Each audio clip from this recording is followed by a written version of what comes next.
सर्वांना श्री स्वामी समर्थ। आज आहे आमच्या सासऱ्यांचं वर्षश्राद्ध, म्हणजे 2-3 दिवस कार्यक्रम ठेवलेला आहे। शनिवारी फुलं पडणार आहेत, पण गुरुवारपासूनच ना कार्यक्रमाला सुरुवात होणार होती। म्हणजे आज 15 जानेवारी आहे। हा तुम्हाला व्हिडिओ 15 जानेवारीचा येतोय। तर आजपासून कीर्तनाला सुरुवात होणार आहे। आज सकाळचं कीर्तन होणार, त्यानंतर संध्याकाळी होणार आहे। तर म्हटलं चला तुम्हाला सुद्धा दाखवू की काय काय तयारी केलेली आहे। तर इकडे जेवणासाठी ना सगळी तयारी करून ठेवलेली होती, भाज्या वगैरे आणून ठेवलेल्या होत्या, कारण संध्याकाळ सकाळ दोन्ही टाइम ना जेवण ठेवलेलं आहे। आमचे सासरे आम्हाला सोडून गेले, त्याला 2 वर्ष झाली, पण आमच्या सासरे गेले असं वाटतच नाही आम्हाला। कायम त्याचा आशीर्वाद आमच्या डोक्यावरती आहे आणि कायम ना आमच्या सोबत राहणार आहे। लहानापासून मोठ्यापर्यंत आमचे ते आप्पा होते। आम्ही कधी मामा म्हटलंच नाही सासरे असून सुद्धा, कारण सगळेजण आम्ही आप्पाच म्हणायचो। आमच्या घरामध्ये 5 जणी आम्ही जावा आहे, पण एकत्र येऊन ना सगळा कार्यक्रम पार पाडतो। छोटा असो किंवा कार्यक्रम मोठा असो, तो पार पाडतो एकदम आनंदाने। तर आता ना सकाळची वेळ होती, त्यामुळे जास्त काही माणसं नव्हती।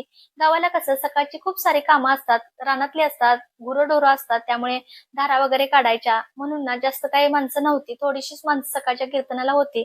त्यानंतर संध्याकाळची वेळ झालेली आहे। तर बघू शकता तुम्ही रात्रीच्या 9 वाजता खूप सारे ना टाळकरी सुद्धा आलेले आहेत आणि माणसं सुद्धा आता खूप जमा होतील। आम्ही ना इथे येऊन बसलेलो होतो, घरातल्या सगळ्या सुनबाई आहेत त्या। तर आता थोड्या वेळाने तुम्हाला दाखवते, पुरुषोत्तम दादा येणार आहेत। तर बघू शकता आता पुरुषोत्तम दादा आलेले आहेत कीर्तनासाठी। तर मुलींनी छान असं स्वागत केलं त्यांचं, आणि पुरुषोत्तम दादांनी आप्पांचा आशीर्वाद घेतला आणि त्यानंतर मग कीर्तनाला सुरुवात केली। कीर्तनाला माणसं आलेली आहेत ना, त्यांच्या सर्वांच्या जेवणाच्या पंक्ती आहेत त्या अगोदर पडलेल्या होत्या आणि त्यानंतर मग कीर्तनाला सुरुवात झालेली आहे। खूप लांबून ना माणसं येतात, म्हणजे वेगवेगळ्या ठिकाणातून वेगवेगळ्या गावातून कीर्तनासाठी आलेली आहेत माणसं। आजकाल जास्त कीर्तन होत नाहीत, त्यामुळे कीर्तन म्हटल्यानंतर आनंद होतो माणसाला आणि कीर्तनाला ना आवर्जून माणसं जातात, त्यामुळे एवढी माणसं आलेली आहेत। आणि मंडप सुद्धा बघू शकता खूप सारा असा पूर्ण भरलेला आहे। मंडपामध्ये बसायची जागा नव्हती, एवढी कीर्तनासाठी माणसं आलेली होती। गेल्या वर्षी पण ना असाच पूर्ण असा मंडप 3 दिवस भरलेला होता कीर्तनासाठी।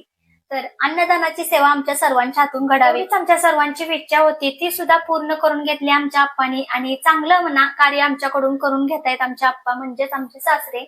आता पुरुषोत्तम दादाचं कीर्तन सुद्धा झालेलं आहे, त्यांना हार वगैरे घालायचा आहेत ना, आता ते हार घालतायत। तर चला आता मी व्हिडिओ पण मी इथं संपवत्या। व्हिडिओ तुम्हाला कसा वाटला नक्की कमेंट बॉक्स मध्ये सांगा। व्हिडिओ आवडला तर लाईक आणि सबस्क्राईब करायला विसरू नका। सर्वांना रामकृष्ण हरी।